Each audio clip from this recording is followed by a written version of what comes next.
আমি প্রথমে মহান রাব্বুল আলামিনের কাছে কৃতজ্ঞতা প্রকাশ করি এবং আমি কৃতজ্ঞতা প্রকাশ করি আমার দলের চেয়ারম্যান এবং বর্তমান নবনিযুক্ত প্রধানমন্ত্রী মাননীয় প্রধানমন্ত্রী জনাব তারেক রহমান সহ আমার দলের কেন্দ্রীয় নেতৃত্বের প্রতি।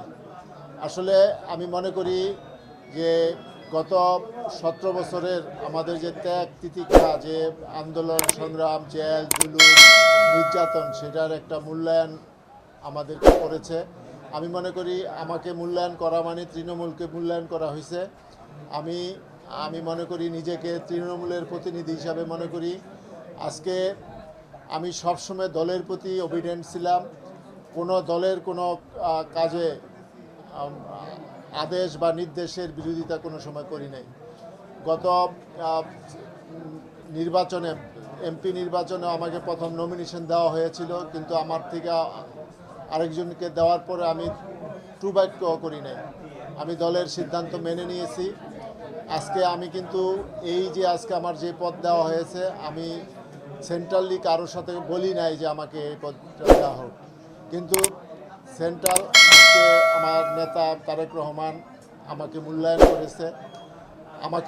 করেছে কিন্তু একটা কারণে, সেটা হলো যে উনি যে ভিশনটা দিয়েছে, যে বাংলাদেশকে একটা পরিবর্তনের যে একটা স্লোগান দিয়ে 31 দফা বাস্তবায়নের মাধ্যমে বাংলাদেশকে একটি আধুনিক গণতান্ত্রিক রাষ্ট্রে পরিণত করার জন্য যে কর্মসূচি দিছে, সেই কর্মসূচিটাকে এই এলাকায় এগিয়ে নেওয়ার জন্যই আমাকে দায়িত্ব দেওয়া হয়েছে। আমাদের নেতা আমাদেরকে ইনস্ট্রাকশন দিয়েছে আমাদের কি করতে হবে, আমাদের জনগণের সাথে আমাদের আচরণটা কি হবে, সেটা আমাদেরকে বলেছে। আমরা সেই কথা অক্ষরে অক্ষরে পালন করব। আমরা আমাদের প্রথম কাজই হবে নারায়ণগঞ্জে আপনার সন্ত্রাস, চাঁদাবাজি, টেন্ডারবাজি সহ সকল ধরনের অপকর্ম থেকে নারায়ণগঞ্জবাসীকে মুক্ত করা। এবং সবচেয়ে কঠিন সময় হলো নারায়ণগঞ্জে যে যানজট এবং ধুলাবালি, রাস্তাঘাট ভাঙাচুরা, এই সমস্যাটা সমাধান করা।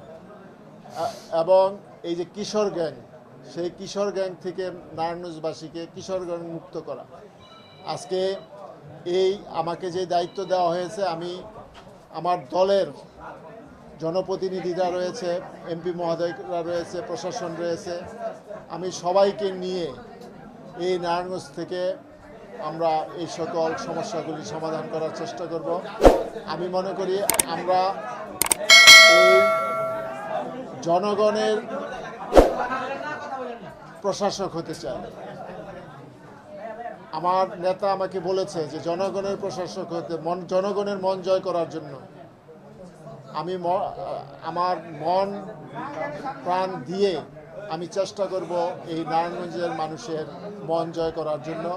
নারায়ণগঞ্জের মানুষের যে ন্যূনতম যে সমস্যাগুলি, সেই সকল সমস্যাগুলি আমি সমাধানের চেষ্টা করব। প্রথমে আমি চেষ্টা করব ভাঙাচোরা রাস্তা, এই যানজট, হকার সমস্যা, কারণ হকাররা আমাদেরই লোক, যারা টেম্পো বা যে অটো চালায় তারা আমাদের লোক, কিন্তু এটা একটা নিয়ম নীতির মধ্যে আনতে পারলে আমি মনে করি যানজট সমস্যা থাকবে না। আমি এই সমস্যাগুলি সকলের সাথে বসে সকল রাজনৈতিক দল, বিরোধী দল, সামাজিক ব্যক্তিত্ব, আপনার সাংবাদিক, রাজনীতিবিদ, অন্যদের সাথে বসে আমি চেষ্টা করব এই সমস্যাগুলি সমাধান করতে। সকলের সহযোগিতা চাবো এবং এই সমস্যাগুলি আমি একটা 50 দিন বা 60 দিনের একটা 2 মাস অথবা 50 দিনের একটা কর্মসূচি দিব।